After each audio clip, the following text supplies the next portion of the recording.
नमस्कार। आज हम बात कर रहे हैं तेलंगाना के संगारेड्डी में हुई एक बहुत ही भयानक औद्योगिक घटना की। हाँ, ये पाशामिलाराम में जो सिगाची इंडस्ट्रीज का केमिकल प्लांट है, वहाँ एक बड़ा विस्फोट हुआ। हमारे पास इस पर काफी सारी रिपोर्ट्स और न्यूज़ आर्टिकल्स हैं। बिल्कुल। तो आज हम कोशिश करेंगे कि इन स्रोतों के जरिए समझें कि असल में हुआ क्या था, इसके पीछे के कारण क्या हो सकते हैं और इसका क्या असर पड़ा है। सही बात है, वाकई तेलंगाना के लिए हाल के समय की एक बहुत बड़ी त्रासदी कही जा सकती है। तो चलिए जरा इसकी तह तक चलते हैं।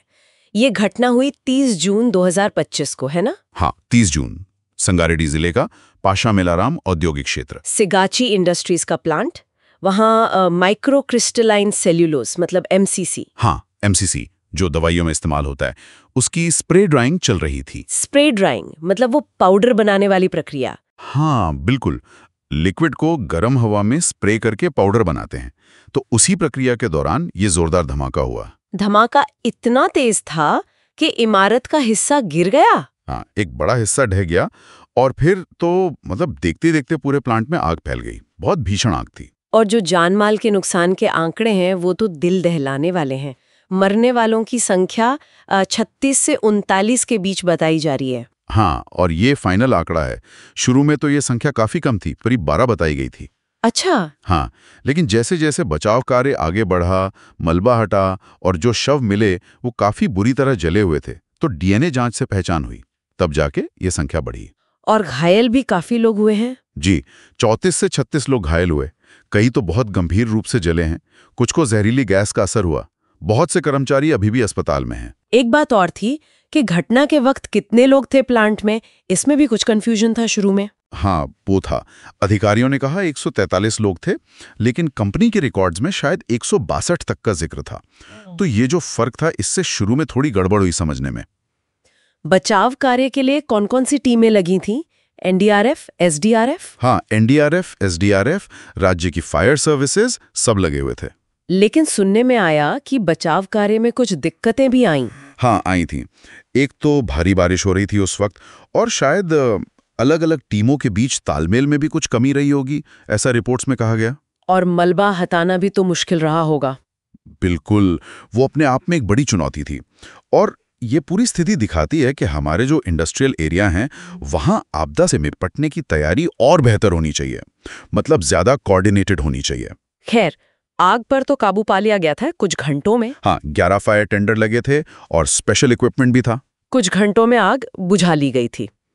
अब आते हैं सबसे बड़े सवाल पर, ये हुआ कैसे? शुरू में तो रिएक्टर विस्फोट की बात चल रही थी। हाँ बिल्कुल, पहला शक उसी पे गया था।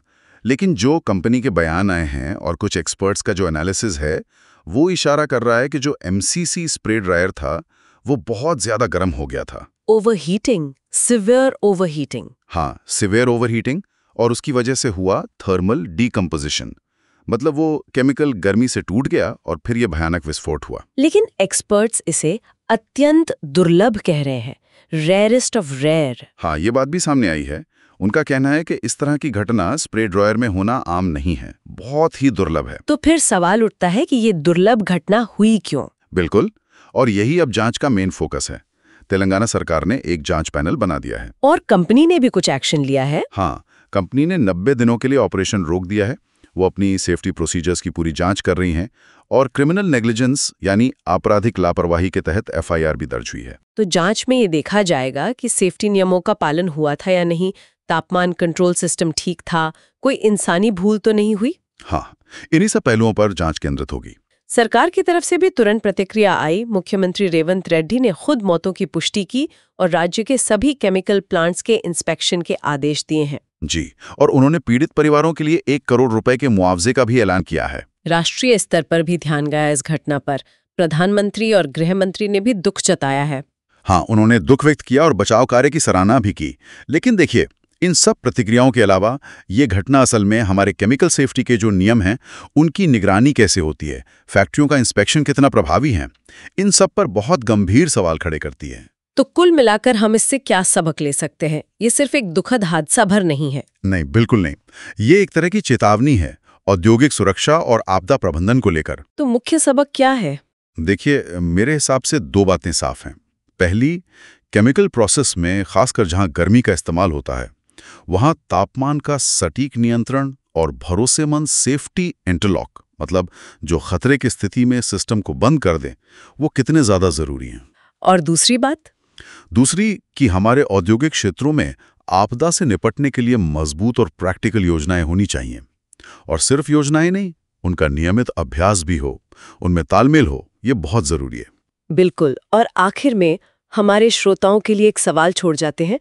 जैसे जैसे हमारा औद्योगिक विकास तेजी से बढ़ रहा है, इस तरह की दुर्लभ लेकिन विनाशकारी घटनाओं को भविष्य में कैसे रोका जा सकता है? क्या सिर्फ बेहतर तकनीक काफी है, या फिर नियमों को और सख्त करने की जरूरत है, या फिर हमें काम करने की जगहों पर ज्यादा मानवीय सतर्कता और जिम्मेदारी पर ध्यान